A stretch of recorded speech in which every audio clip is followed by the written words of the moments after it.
Neurological disorder है मिर्गी। मिर्गी में दिमाग में पैदा होती है असामान्य तरंगे।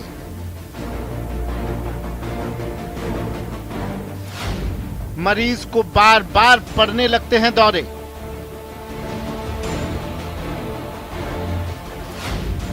अस्सी फीसदी मरीजों को नहीं मिल पाता है सही इलाज। मिर्गी को लेकर लोगों में जागरूकता की कमी।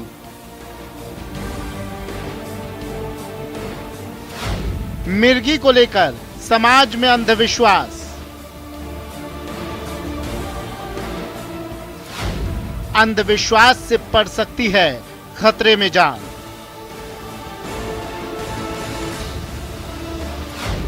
इलाज के बाद सामान्य जिंदगी जी सकता है मरीज।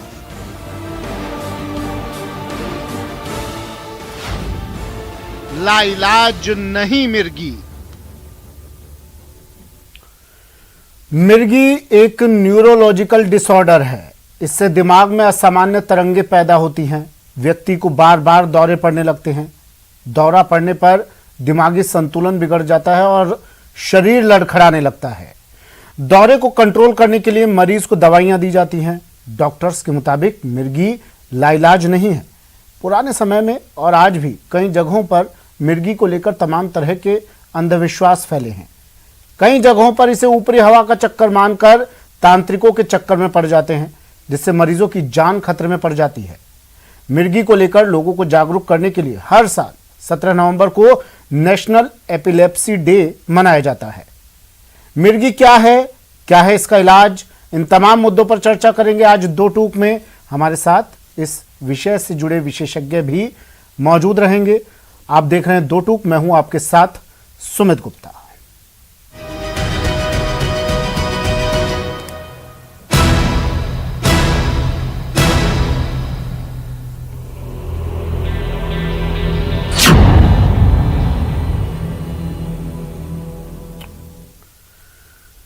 डॉक्टर कुणाल बेहरानी न्यूरोलॉजिस्ट हैं, हमारे साथ जुड़े हैं। डॉक्टर कुणाल, स्वागत है सर आपका न्यूज 18 राजस्थान पर। Doctor Nagendra Sharma senior neuro surgeon हैं, हमारे साथ जुड़े हैं। डॉक्टर नगेंद्र, आपका भी स्वागत है सर न्यूज 18 राजस्थान पर। सबसे पहले डॉक्टर कुणाल, मैं आपके पास आ रहा हूं सर। इस बीमारी के बारे में कुछ बताइए। क्यों आज ये अंतर्राष्ट्रीय मिर्गी दिवस हम लोग मना रहे हैं आज के दिन, और क्या ये मिर्गी है, कैसे ये होती है बीमारी? देखिए, आज 17 नवंबर के दिन हमारा नेशनल एपिलेप्सी अवेयरनेस डे हम लोग मनाते हैं हर साल। और इसका मेन मकसद यही है कि लोगों में एक अवेयरनेस, एक जागरूकता पैदा करना, जो लोगों में गलत धारणाएं हैं उस धारणाओं से दूर करना कि जो ये मिर्गी है वो एक लाइलाज बीमारी है, बल्कि इसका पूरा तरीके से इलाज संभव है। और आज के तारीख में कई ऐसी दवाई आ गई हैं जिसको लेते हुए मरीज काफी हद तक अपने मिर्गी के दौरे को कंट्रोल कर सकता है जी। तो जो ये मिर्गी पैदा हो रही है वो एक ब्रेन की बीमारी है। वो होती इसीलिए है क्योंकि जैसा आपने शुरू में बताया कि कुछ तरंगे दिमाग से पैदा होती हैं जिसको कंट्रोल नहीं किया जा सकता, और वो तरंगे इस भाव से प्रकट करती हैं कि मरीज में अलग अलग सिम्टम्स पैदा कर सकती हैं। जो कॉमनली हम लोग सिम्टम देखते हैं, जिसमें हाथ पांव में ऐंठन आना, मुंह से झाग आ जाना, कई बार चेहरा टेढ़ा हो जाता है, कई बार हाथ पांव टेढ़ा हो जाता है, और एंड स्टेज ये होता है कि मरीज बेहोश हो जाता है। वैसे तो मिर्गी कई टाइप की होती हैं, बहुत से टाइप की होती हैं, बहुत तरीके की होती हैं, लेकिन कॉमनली जो सिम्टम्स जो मरीजों को पता होते हैं वो ऐसा ही होता है कि मरीज में हाथ पांव में झटके लेके बेहोश हो जाता है।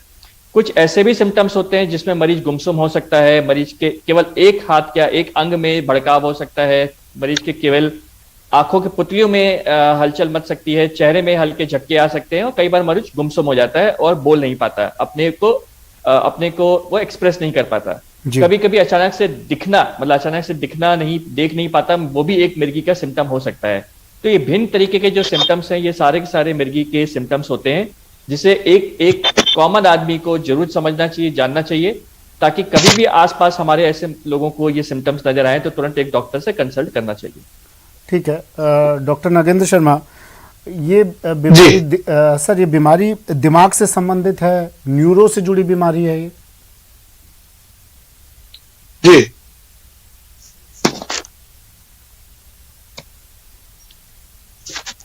डॉक्टर नगेंद्र, आवाज सुन पा रहे हैं सर आप मेरी? हाँ, अब आ रही है। सर मेरा सवाल ये था, ये बीमारी दिमाग से जुड़ी हुई बीमारी कहा जाए इसे, न्यूरो से जुड़ी हुई बीमारी समझा जाए इसे?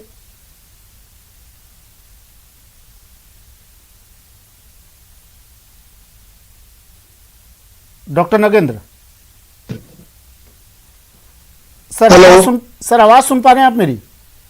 हाँ, आ रही है, आवाज आ रही है। सर देखिए, पिछले काफी सालों से आप इस बीमारी का इलाज कर रहे हैं, आप तो फ्री कैंप भी लगाते हैं इस बीमारी से जुड़े मरीजों के लिए। मैं ये जानना चाह रहा था, ये बीमारी क्या दिमाग से जुड़ी हुई इस बीमारी को माना जाए, न्यूरो से जुड़ी हुई इस बीमारी को माना जाए? देखिए, ये तो बात अब तक प्रूव हो चुकी है कि ये मिर्गी की जो बीमारी है, ये मस्तिष्क की बीमारी है। न्यूरॉन्स में होने वाली मस्तिष्क की तरंगें जो उत्पन्न होती है, जो हमारी पूरी कार्य प्रणाली को सुचारू रूप से चलाती है। यदि न्यूरॉन्स के ऊपर जो झिल्ली बाइलिन शीथ होती है, यदि वो डिस्टर्ब हो जाती है तो एक शहर का करंट दूसरे शहर की तरंगा चले जाती है। उसके फलस्वरूप पेशेंट के अंदर स्टिमुलेशन आकर के एक मिर्गी के झटके आने, बेहोश होना, हाथ पैर में एंठेड आना, मुंह में झाग आना, तो ये तो अब प्रूव हो चुका है कि ये एक मस्तिष्क की बीमारी है। आज से 5000 साल पहले चरक ने कहा था कि मैंने कुछ मरीजों में एक अजीबोगरीब से लक्षण देखे हैं कि निश्चित रूप से ये कोई मस्तिष्क की बीमारी है, लेकिन मैं इसके बारे में ज्यादा कुछ नहीं बता सकता जी। उसके बाद धीरे धीरे अनुसंधान के बाद ये तो प्रूव हो गया कि ये मस्तिष्क की बीमारी है। लेकिन मैं बता दूं कि पिछले 22 साल से जो मैं मिर्गी रोग के निःशुल्क कैंप लगा के और इसके अवेयरनेस प्रोग्राम से जुड़ा हुआ हूँ, तो ये ज्यादातर अभी भी 90% लोगों को ये विश्वास है कि एक अंधविश्वास की बीमारी है। कोई भूत प्रेत, कोई गलत आत्मा, कोई साया, ऊपर का साया, कोई तरह के किसी ने हमारे पे डोरे जंतर करवा दिया, मतलब एक अंधविश्वास की जकड़ में अभी तक मिर्गी है।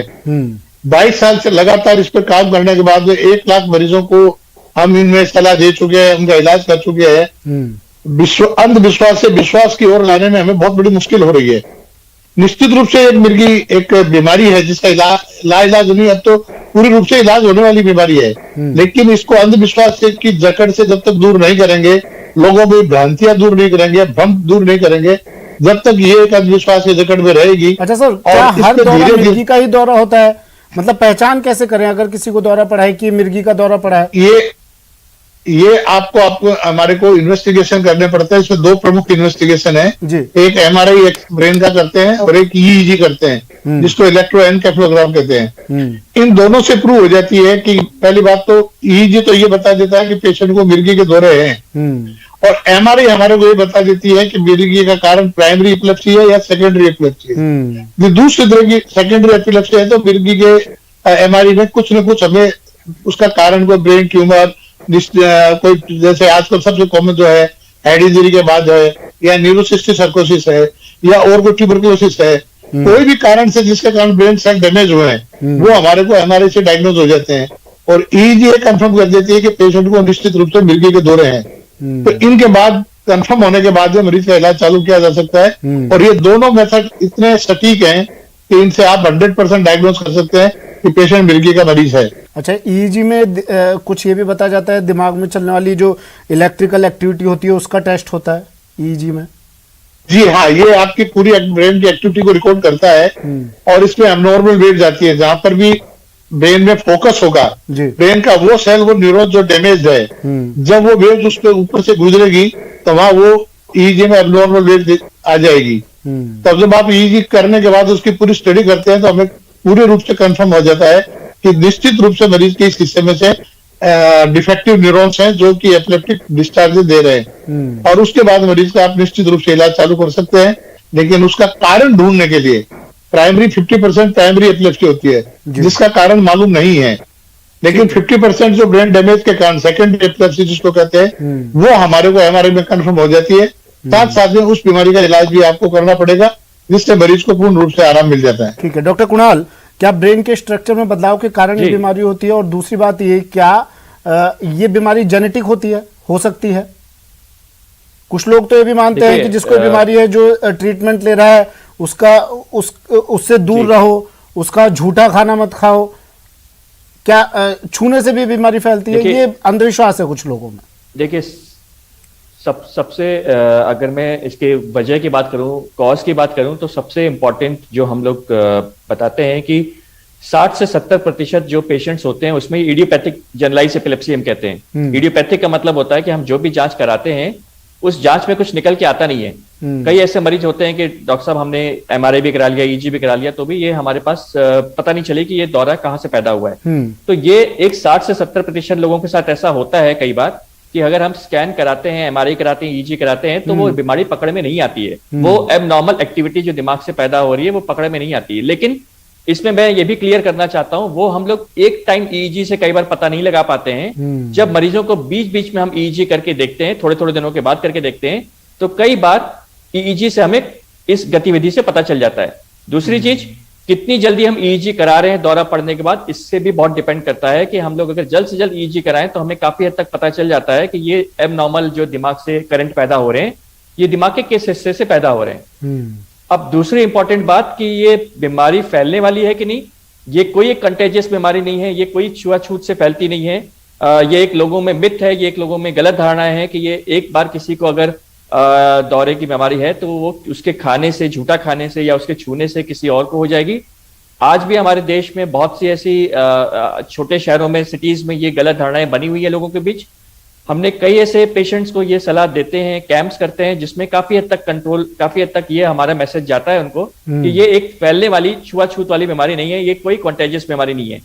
हाँ, ये जरूर है कि अगर किसी मरीज को ये एपिलेप्सी की बीमारी है, दौरे की बीमारी है, तो उनमें आने वाले जनरेशन में, आने वाली पीढ़ी में ये बीमारी होने की चांसेस होते हैं, ज्यादा चांसेस होते हैं।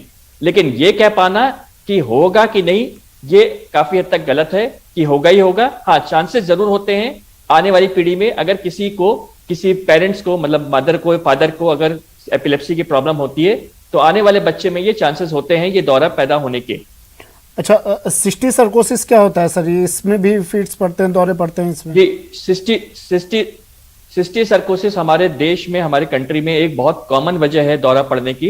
ये एक तरह का कीड़ा होता है, सिस्ट कहते हैं हम लोग इसको। ये एक तरह का सिस्टिक कीड़ा है जो ब्रेन में चला जाता है, हम उसको न्यूरोसिस्टिक सर्कस कहते हैं। अब ये एनसीसी कॉमनली हम लोग देखते हैं, जो बताते हैं कि जैसे पत्ता गोभी में ये कीड़ा बहुत कॉमनली हमें मिल जाता है, क्योंकि हमारे कंट्रीज में ज्यादातर खाने वाले लोग जो बीमारी होती है वो ये पत्ता गोभी वगैरह के सेवन ज्यादा करते हैं। कुछ मांसपेशियां खाने वाले लोगों में भी होती है, लेकिन ज्यादातर जो है इन कीड़े जो हमारे जो मिलते हैं वो पत्ता गोभी में मिलते हैं। और ये ऐसा सिस्ट होता है जो दिमाग के कोशिकाओं में पहुंच जाता है, और ये अलग अलग स्टेज में होता है। कुछ स्टेज अलग अलग टाइप के होते हैं, कुछ स्टेज बदलते हैं समय के साथ, लेकिन ये न्यूरोसिस्टिक सर्कोसिस आज के टाइम पे बहुत कॉमन हमारे पास तो दौरा पैदा करने की 30 से 40% ऐसे पेशेंट्स। इसका इलाज बहुत हद तक संभव है। दौरे की दवाइयों के साथ साथ ऐसी दवाइयां होती हैं जो ये एनसीसी को, न्यूरोसिस्टिक सर्कोसिस को मारने में सक्षम होती है, और ये कुछ टाइम तक हम ट्रीटमेंट देते हैं। फॉलोअप स्कैन हमें बीच बीच में करना होता है, और समय के साथ ये कीड़ा काफी हद तक खत्म होने के चांसेस होते हैं। कुछ मरीजों में ये कीड़ा लंबे टाइम तक रह सकता है, लेकिन वो बहुत कम परसेंटेज होता है। ज्यादातर ये कीड़ा विद टाइम खत्म हो सकता है। ठीक है डॉक्टर नगेंद्र, मैं इस बीमारी के बारे में आपसे जानूंगा, लेकिन दर्शकों को ये बताना जरूरी है, आप लंबे समय से इस बीमारी से जो लोग जूझ रहे हैं उनका ट्रीटमेंट कर रहे हैं, और निशुल्क कैंप भी लगाते हैं आप उनके लिए। काफ़ी सालों से आप ये कैंप लगा रहे हैं। किस तरह इन कैंप्स को आपको ऑर्गेनाइज करने का आइडिया आया? किस तरह से आप यहाँ निशुल्क ट्रीटमेंट, फ्री ट्रीटमेंट आप उन लोगों को दे रहे हैं, और कैसे लोगों तक ये जानकारी पहुंचाते हैं कि आज इस जगह पर, फला जगह पर ये कैंप आयोजित करवाया जा रहा है? अपने कैंप के बारे में बताइए सर थोड़ा।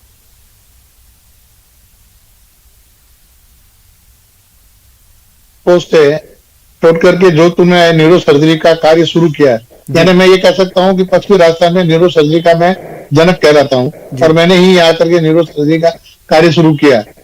जब पेशेंट मेरे पास आने लगे तो ज्यादातर जो मिर्गी के मरीज हैं उनको बड़ी अबनॉर्मल स्टेज में मेरे पास लाते थे। किसी को जंजीरों में बांध के, किसी के जब उनकी हिस्ट्री लेते मालूम पड़ता है कि उनको झाड़ फूंक कर रहे हैं, मिर्ची के धुआं सुंगा रहे हैं, किसी को देवताओं की वो या आसपास की कोई जो धार्मिक स्थल है वहां की को जगह ले जा करके उनको इलाज करवाते हैं। मतलब एक अमानवीय तरीके से इस बीमारी का इलाज किया जाता था। एक अंधविश्वास की भ्रांति जबरदस्त फैली हुई थी। मैंने जब ये देखा तो मेरे को ये लगा कि एक ऐसी बीमारी जो मनुष्य के जीवन को पूर्ण रूप से स्वस्थ होकर एक मनुष्य जीवन जी सकता है, और इसमें सबसे बड़ी उपलब्ध कारण ये है कि ये लोग अंधविश्वास से इतने जकड़े हुए हैं कि ये मेरे कहने से इलाज नहीं करवाएंगे। तो इस चीज को लेकर के मैंने एक आइडिया लगाया और एक हमने मिशन शुरू किया जिसका नाम था एक सफर उम्मीद का, जो हमने 28 फरवरी 1999 से एक पहला कैंप हमने लगाया जी। इन कैंपों में सबसे बड़ी प्रॉब्लम ये थी कि पश्चिमी राजस्थान एक ऐसा प्रदेश है जहां पर लोगों के पास थोड़ी आर्थिक स्थिति कमजोर होने के कारण वो लोग दवाइयों लेकर के मरीज को खिला करके इलाज कराना पसंद नहीं करते, या उनकी कोई कारण रहा हो, मजबूरी रहा होगा। तो हमने ये फार्मास्यूटिकल कंपनियों से मैंने बात की कि आप महीने में एक दिन यदि हमारे मरीजों को मुफ्त दवाइयां देते हैं तो हमारे 12 महीने में 12 कंपनियां हमारा कैंप चलाने में सहायक हो सकती है। इस बात के ऊपर सारी कंपनियां एग्री हो गई। उन्होंने कहा हम एक महीने में जितने भी मरीज आएंगे उनको हम निःशुल्क दवाइयां आपूर्त कराएंगे। तो 28 फरवरी 1999 को जब मैंने कैंप चालू किए तो पहली बार मेरे पास केवल 75 मरीज आए पहले कैंप में जी। दूसरी कैंप में 100-150 आए तो थोड़ा सा निराशा हुई कि लोगों में साथ जागरूक। डॉक्टर नागेंद्र, ये मरीज जो आपके पास आते हैं इनमें, क्योंकि मैंने सुनी है ये बात, कुछ लोग कहते हैं वो जो टिड्डा होता है राम जी का घोड़ा, उसका कुछ चूर्ण बना के अगर वो भी मिर्गी के पेशेंट को खिलाया जाए तो मिर्गी दूर हो जाती है। कुछ लोग जूता सूंघाने की बात करते हैं, प्याज खिलाने की बात करते हैं। कुछ लोग कहते हैं कि मिर्गी पेशेंट को जैसी फिट्स पड़े, दौरे पड़े तो पानी पिला दो, मुंह में कपड़ा ठूस देते हैं कुछ लोग। ये इन बातों में कितनी सच्चाई, क्या ऐसा करना चाहिए सर?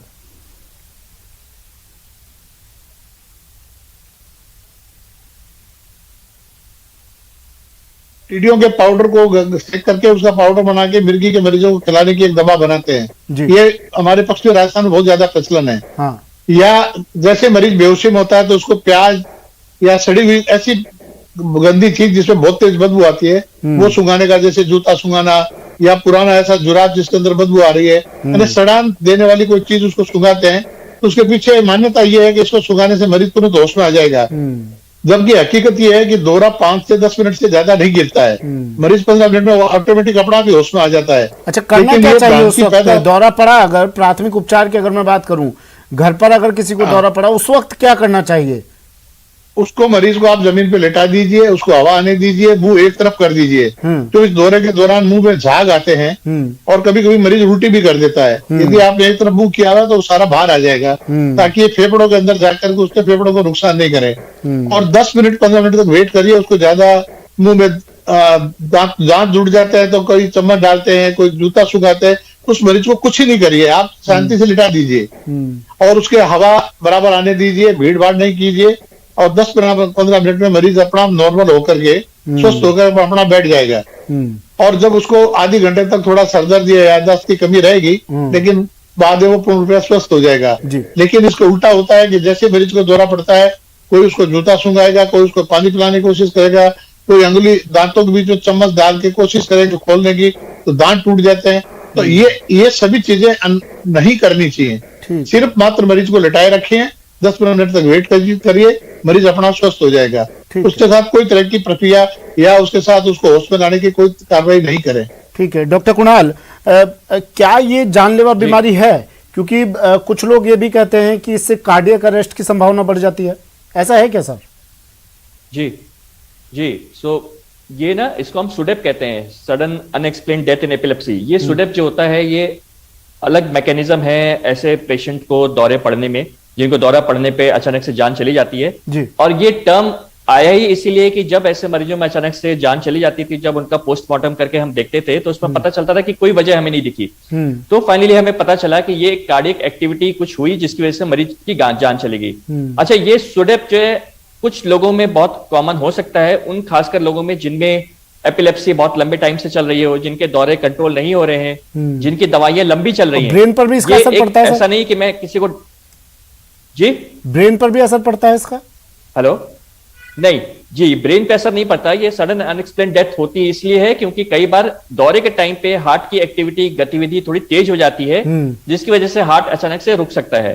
तो ये हाँ, एक जरूर बात है कि हमें ध्यान देनी चाहिए कि हर मरीज को, इसीलिए हम कहते हैं कि वो अपने सीजर को, अपने दौरे को हल्के में ना ले, क्योंकि अगर हम उसको सही टाइम पे इलाज ना कराएं, अगर हम सही टाइम पे इसको दवाइयों से ट्रीट नहीं करेंगे तो ये दिन बाई दिन जो है ये एपिलेप्सी गंभीर होती जाएगी। गंभीर होने का तात्पर्य ये है कि शुरुआत में अगर हम एक दवाई से जिसको हम ठीक कर सकते हैं, अगर हम उसको सही टाइम पे सही डॉक्टर से इलाज ना कराएं, एक दवाई से वो दूसरी दवाई पे जाएगी, दूसरी दवाई से तीसरी दवाई पे जाएगी। ऐसे करते करते जो है एपिलेप्सी बड़ी क्रोनिक एपिलेप्सी हो जाती है और रिफ्रैक्टरी एपिलेप्सी हो जाती है। अच्छा, इसमें सर्जरी तो ऑपरेशन की भी जरूरत पड़ती है क्या इसके ट्रीटमेंट में सर, या दवाइयों से ठीक हो सकती है?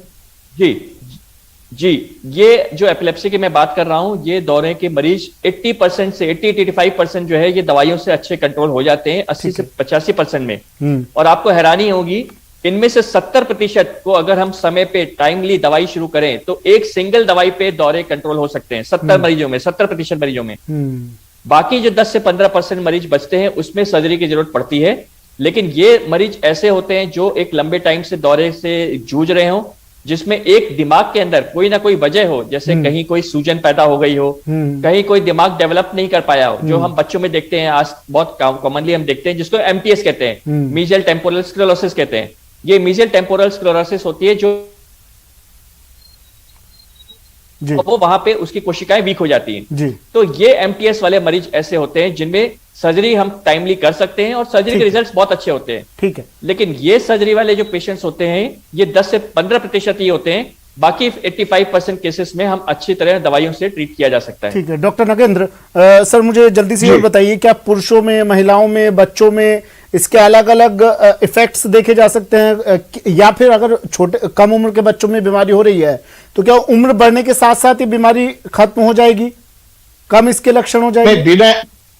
बिना इलाज के तो आपको देखो, चाहे बच्चों में हो, चाहे अधेड़ अवस्था में हो, युवावस्था में हो या बुजुर्ग अवस्था में, इलाज तो आपको इसका कराना ही पड़ेगा। बिना इलाज के तो ये ठीक नहीं होगी। इसलिए उम्र या अवस्था को जरूरी है।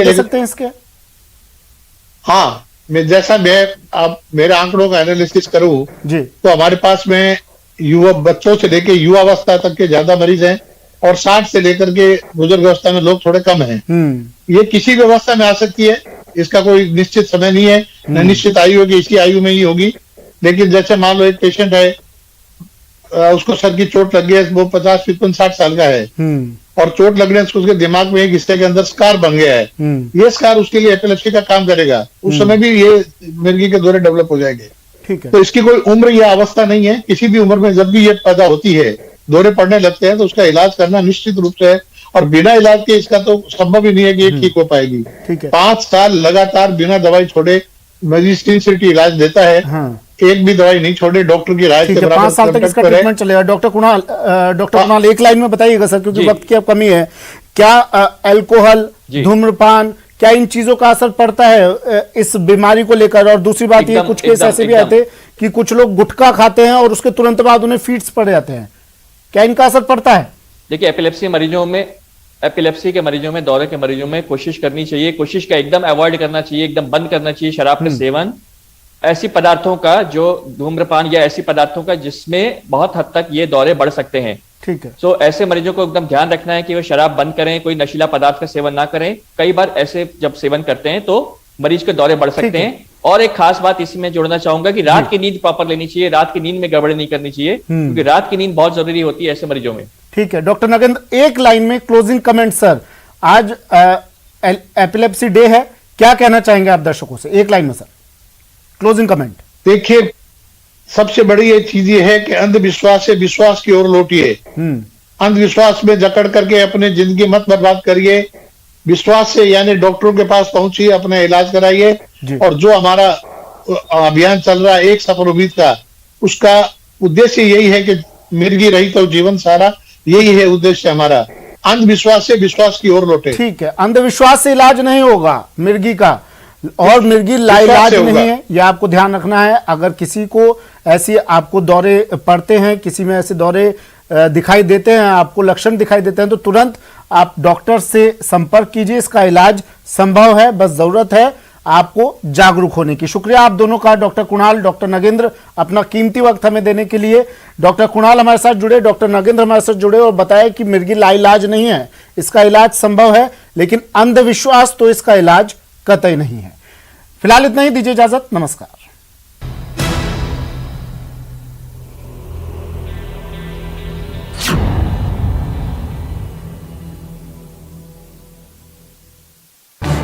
इस न्यूज हेड